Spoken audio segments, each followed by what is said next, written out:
Halo guys, welcome back to CVT Car Videos and Talk Shows. Balik lagi sama gue, Reza RFR. Di sebelah gue sudah ada Mercedes-Benz GLB, yang mana ini adalah lineup SUV terbaru dari Mercedes-Benz.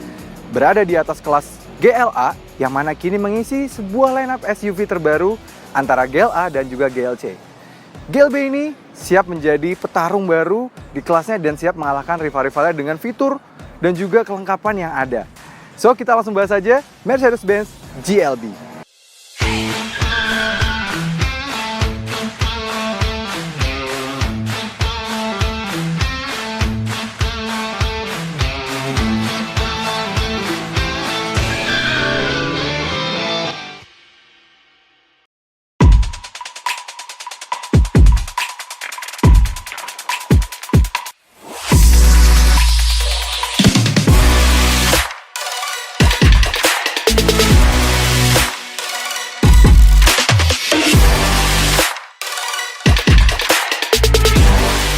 Oke, kita akan membahas GLB ini dengan cara yang sedikit berbeda, since GLB ini juga mobil yang berbeda dari lineup SUV Mercedes-Benz yang biasanya, dan juga menggunakan warna yang cukup berbeda dibandingkan Mercedes-Benz biasanya yang biasanya cuma hanya berwarna putih atau berwarna hitam.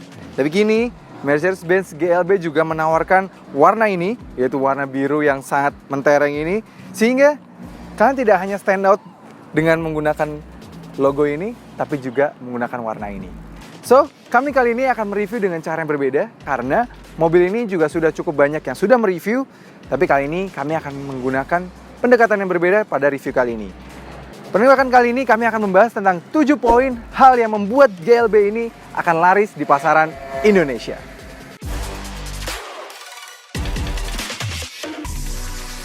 Yang pertama adalah harga. Yes, harga mobil ini dibanderol dengan harga Rp829 juta off the road, yang artinya kalau jika dengan kondisi on the road Jakarta, perkiraan berada di sekitar 950 jutaan. Artinya mobil ini meski memiliki kemampuan menampung orang sampai 7 penumpang dan sudah menggunakan badge Mercedes-Benz, harganya tidak sampai 1 miliar. Yang kedua adalah desain. Secara desain, mobil ini sudah menggunakan bahasa desain Mercedes-Benz terbaru, yaitu Predator Face, yang kini lebih agresif dan juga tampangnya jauh lebih stand out jika di jalanan. Dan juga tampang GLB ini sudah sama dengan lineup SUV lainnya, mulai dari lampu DRL-nya yang sudah persis dengan GLC dan juga kakak-kakaknya. Lalu juga lampu belakangnya juga sudah sama dengan semua lineup SUV-nya Mercedes-Benz yang lampu belakangnya juga sudah kotak gitu ya. Sangat bagus sekali, lampunya juga semua sudah menggunakan LED dan sangat bagus sekali. Dan GLB ini terutama secara desain overall mulai dari depan, samping, belakang, desainnya seperti layaknya Mercedes-Benz GLS yang sudah jauh lebih besar dan jauh lebih mahal, SUV flagship, SUV paling mewahnya Mercedes-Benz, tapi dikecilkan menjadi sebuah GLB. No wonder banyak yang bilang GLB ini adalah sebuah baby GLS. Desain yang bagus itu juga berlanjut ke interior. Memang sih banyak yang bilang pasti, desainnya sama kayak A-Class, sama kayak CLA, sama kayak B-Class, sama kayak A Sedan. Jadi nggak ada diferensiasinya. Emang nggak ada diferensiasinya, memang sama semua desainnya karena memang toh mereka juga sebasis. Dan juga banyak mobil-mobil yang brand lain banyak yang sharing dashboard. Tapi sharing dashboard di sini jauh lebih baik dan desainnya jauh lebih bagus. Sudah ada 2 screen yang sangat besar ini, desainnya sangat bagus. Steering yang sangat cantik ini, desainnya juga overall juga penggunaan material juga sangat bagus, sehingga secara desain sih gue nggak ada masalah, walaupun memang di beberapa line up ini desainnya sama semua. Apalagi desain AC-nya, wah turbin ini keren banget. Dan di malam hari, ambient light-nya, Mercedes-Benz, even ke varian-varian rendah seperti ini, masih tetap juara dan mengalahkan rival-rivalnya yang bahkan jauh lebih mahal dibandingkan si GLB ini. Ketiga, dimensinya yang sangat compact. Dimensi mobil ini memiliki panjang hanya di 4.634 mm dan juga lebar di 1.834 mm. Konfigurasi bannya sendiri juga di 225/45 R18. Artinya mobil ini sebenarnya sangat compact dan cocok sekali dengan jalanan di Indonesia yang mana jalanannya memang tidak terlalu besar. Namun, dia punya kapasitas penumpang hingga 7 penumpang. Dan yang akan kita bahas sebentar lagi. Yang keempat adalah kepraktisan dan akomodasinya. Pertama-tama, dia sudah punya kick sensor sehingga bisa membuka bagasi secara otomatis dan mempermudah kita memasukkan barang. Begitu terbuka, ketika baris ketiganya ini dirabahkan, dia memiliki kapasitas bagasi hingga 500 liter. Sebenarnya dia memiliki kapasitas bagasi 570 liter. Namun, di Indonesia kita hanya mendapatkan kapasitas bagasi di 500 liter karena kita hanya mendapatkan opsi yang 7 seater saja. Kalau yang opsi 5 seater mendapatkan bagasi yang lebih besar, yaitu 570 liter. Kapasitas 500 liter ini bisa menampung satu buah koper besar, satu buah koper medium, dan sebuah koper kecil. Dan masih ada sisa yang cukup banyak. Akomodasi juga cukup baik karena mobil ini bisa menampung hingga 7 penumpang. Yes, mobil ini adalah mobil 3-row SUV. Untuk ruang penyimpanannya juga sangat baik.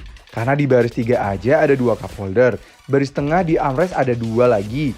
Di masing-masing door trim ada 1 sehingga total sudah ada 6. Di depan ada 1 masing-masing di door trim dan di tengah ada 2 lagi.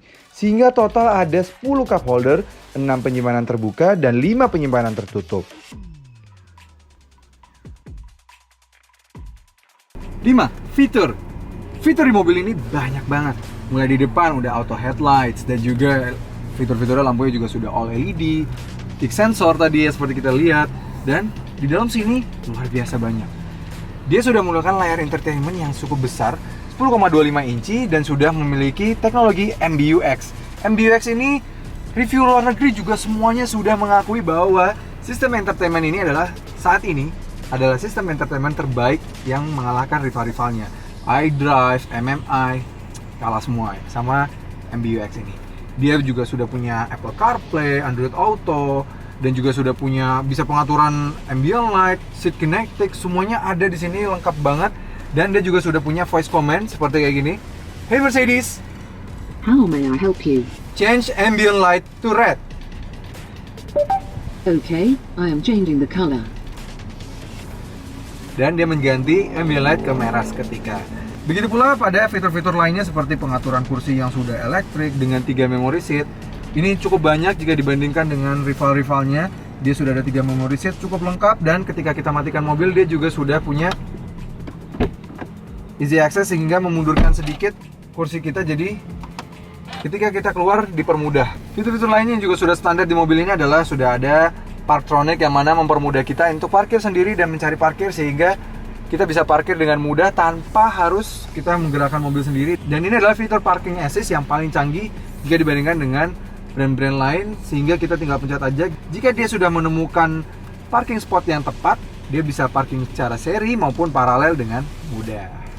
Lalu fitur seperti cruise control, fitur safety seperti blind spot monitoring, rear cross traffic alert, active brake assist, dan juga airbag yang super lengkap, semuanya ada. 6. Kenyamanannya. Platform MFA atau platform yang digunakan di GLB, A-Class, B-Class, CLA, E-Class Sedan, A35 bahkan, kami sudah hampir semuanya merasakan platform MFA itu. Platform itu seperti kayak IMV platform yang menjadi Innova, Fortuner, dan juga Hilux gitu ya. Ini dari platform ini, MFA ini menjadi beberapa varian mobil di Mercedes-Benz. Dan platform itu hampir semuanya sudah kita rasakan dan sudah kita test drive. Dan jujur, di GLB ini adalah hasil platform MFA yang paling nyaman. Baik itu di depan, sampai belakang sini tetap nyaman. Gue pun tinggi gue 175 cm dan depan gue juga tingginya 175 cm-an. Gue tetap mendapatkan legroom yang sangat baik. Dan gue tetap bisa mengadjust kursi gue maju banget atau sampai lebih mundur lagi. Jadi gue bisa tetap mendapatkan legroom yang lebih besar lagi, atau kalau mau berbagi dengan yang baris belakang, cukup segini pun gue tetap mendapatkan legroom yang sangat baik. Untuk suspensi sendiri, mobil ini cukup nyaman dan nyaman banget ya. Jika dibandingkan dengan A-Class, B-Class, cuma kemarin CLA, A Sedan, A35 yang pernah bahkan gue rasain, di antara semua MFA yang pernah gue rasain, speed bumps, tetap nyaman banget. Bahkan sampai baris 3-nya tetap nyaman. Nih, Jason berbelok dengan cepat ya. Wow. Gue tidak terlalu terasa terombang-ambing, padahal gue duduk di atas roda dari mobil ini. Tetap diberikan sedikit coakan ini supaya gue mendapatkan armrest, dan tetap ada USB-C baik untuk kanan dan kiri. Jadi tetap nyaman di belakang sini, dan material leathernya pun tetap terasa sama dari depan baris pertama, baris 2 hingga baris 3 ini, sehingga tetap mendapatkan kenyamanan yang baik.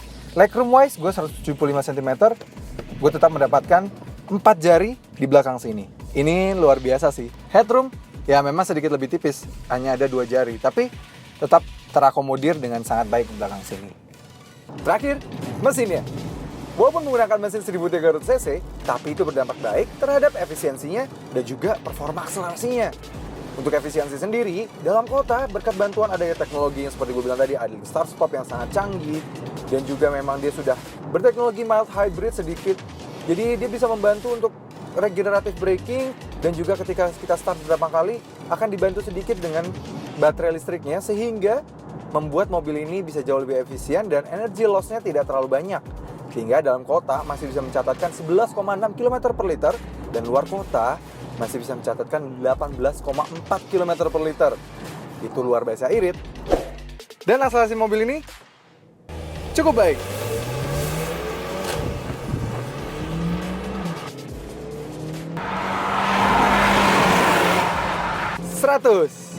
Yes, dapat ditempuh di 9,1 detik saja.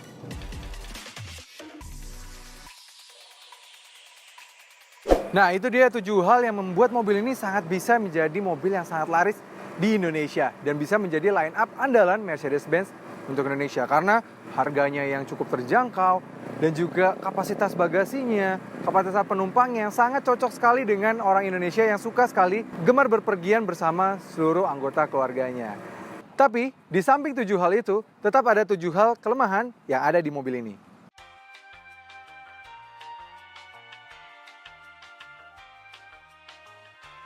Yang pertama, yang seperti gue bilang, dia sudah memiliki fitur Apple CarPlay dan Android Auto.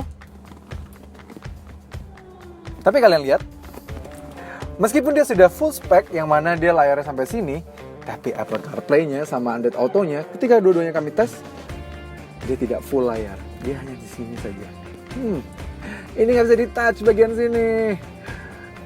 Cuma bagian sini saja Apple CarPlay-nya. Rival terdekat GLB sudah pakai panoramic sunroof. Tapi kok GLB belum ya? Ketiga, menjadi kebiasaannya Mercy, sirkulasi udaranya selalu terbuka setiap beberapa menit sekali. Ini tidak bisa dinonaktifkan. Walaupun sudah kita tekan, nantinya beberapa menit sekali akan tetap terbuka.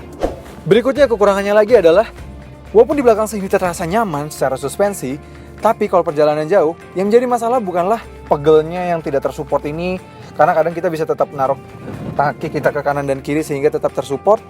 Yang menjadi masalah adalah tidak adanya blower hingga sampai baris 3 ini. Blower hanya ada di baris 2 dan itu hanya ada di tengah antara penduduk baris 2-nya itu. Sehingga tidak benar-benar terasa hingga ke baris 3. Kami sudah pernah merasakan perjalanan hingga keluar kota dan merasakan perjalanan cukup panjang. Kalau duduk di baris 3 ini terasa sangat panas sehingga harus menyalakan blower lebih besar dari depan sana, yang mana kalau perjalanan jauh menjadi bikin lebih boros. Kalau baris 3 tegak semua, hampir gak ada sisa bagasi. Yang keenam, jadi bukan pintu mobil ini sudah lebih baik dibandingkan kakaknya yang waktu GLS. Kami kritik footstep-nya yang kurang keluar sehingga kerap mengotori celana kita. Di mobil ini, pintunya sudah menjulur hingga ke bawah. Kadang bagus, kadang jelek. Jeleknya, kalau di kondisi kayak gini, kalau gue mau keluar, pintunya karena sampai bawah, kalau ada parkirannya semepet ini, aduh, mentok. Terakhir, penggunaan fake exhaust yang sudah marak di mobil-mobil Eropa zaman sekarang. Ada di sini. Aduh.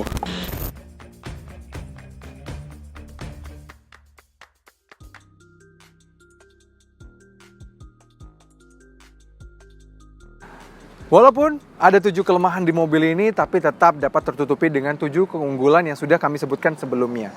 Karena dengan 7 keunggulan itu adalah formula yang sangat tepat untuk Mercedes-Benz menaruh mobil ini di Indonesia. Karena 7 hal itu adalah mobil ini sangat cantik, desainnya sangat bagus, SUV look-nya Mercedes-Benz yang sangat luar biasa, yang kini Mercedes-Benz saja sudah ditopang penjualannya. Yang paling laris adalah line-up SUV mereka yaitu GLC. Ini jauh lebih praktikal dibanding GLC, tapi juga memiliki harga yang jauh lebih murah dibandingkan GLC. Sehingga GLB ini adalah mobil yang sangat tepat untuk konsumen di Indonesia. Oke, sekian review dari gua tentang Mercedes-Benz GLB ini. Review yang cukup menarik dan review yang cukup beda karena memang mobilnya yang memang cukup berbeda dan fresh di lineup Mercedes-Benz. Sekian dari gue, Reza Rever. Jangan lupa like video ini, subscribe ke channel YouTube CVT Indonesia, dan nyalakan lonceng notifikasi. Main-main juga ke Instagram kami dan follow Instagram kami di @cvt.indonesia. Di sana banyak behind the scene dan juga berita tentang otomotif di seluruh dunia. Nantinya kami juga akan punya website dan bisa mempermudah kalian untuk membeli mobil baru maupun mobil bekas. Sampai ketemu lagi di video-video berikutnya. Support channel kami dengan cara tonton video-video kami yang lain ya. Dan juga jangan lupa klik tombol subscribe di kanan sana.